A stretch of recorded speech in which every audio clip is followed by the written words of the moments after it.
I woke up choking on the taste of metal. Hospital lights above me, too white, too cold. Tubes in my arms. My chest hurt from the defibrillator. The nurse whispered, "We called your parents. No one came." Hours later, my phone buzzed. Not with concern, not with love, just a notification. My sister had tagged me in a photo. Her smiling face, wine glass raised, captioned, "Family Day without the drama." I stared at it until my hands shook. Not from the illness, from the silence. Hashtag, I used to believe family meant safety. That no matter how cold the world grew, my parents' house would be warm. But love in my family came with conditions, obedience, money, appearances. I was always the one who didn't fit. Too ambitious, too independent, too much. When I got the job that paid more than my father's annual salary, the pride on his face lasted exactly 2 weeks. Then the questions started. The loans, the guilt trips. Still, I gave. I wanted them to love me. I didn't realize love was the one thing they would never give freely. Hashtag, that hospital night, I scrolled through messages. Not one from them. Not one. But when my doctor explained how close I had come to dying, I saw my sister's Instagram story, steak dinners, clinking glasses, laughter. They knew. They chose not to come. I didn't cry. I didn't scream. I went still. And when I get still, I get dangerous.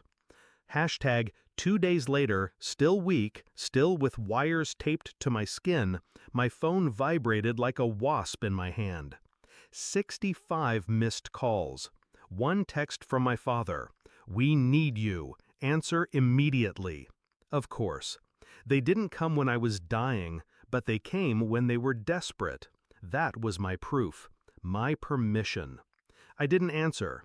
I opened my laptop instead. Every account, every property, every business tie, we were tangled. I had set them up with opportunities, investments, a lifeline. I had built the scaffolding they stood on.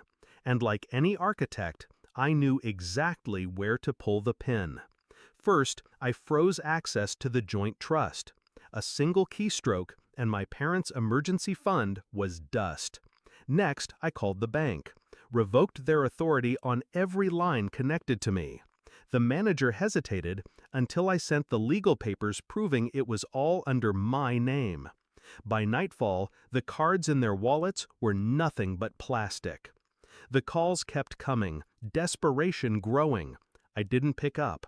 I let the silence choke them the way their absence had choked me. Instead, I scheduled a quiet meeting with the attorney who handled our family holdings. I transferred properties, liquidated shares, rerouted income streams. They thought they were co-owners. They were beneficiaries, and beneficiaries can be cut off. It took 3 days. 3 days to dismantle the empire they thought was theirs. On the 4th day, still pale, still moving slowly, I walked into their house unannounced. The same house I had paid off years ago. They were huddled in the living room. No laughter now, no wine glasses raised, just panic. My father looked up, eyes bloodshot. "You! Where the hell have you been? Everything's falling apart!" I said nothing at first. I let my silence burn. Then I pulled the phone from my pocket and laid it on the table. The screen glowed with their Instagram posts, the smiling faces from the night I almost died. "Family Day without the drama," I read out loud. My voice was calm, too calm. My mother's lips trembled. "We didn't mean—" I cut her off with one sentence. "You made your choice." Their faces broke in real time. The dawning realization, the weight of what I had done, and why.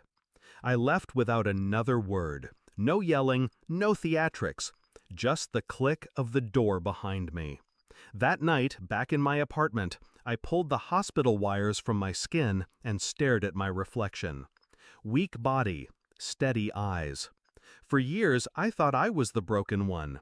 Turns out, I was the foundation, and they were termites gnawing at it. Now the foundation stands, and the termites starve. I never answered their calls again, not because I didn't care, because I finally did, about myself. Final thought. They taught me love was conditional, so I gave them exactly what they gave me. Nothing. And in that nothing, I finally found peace.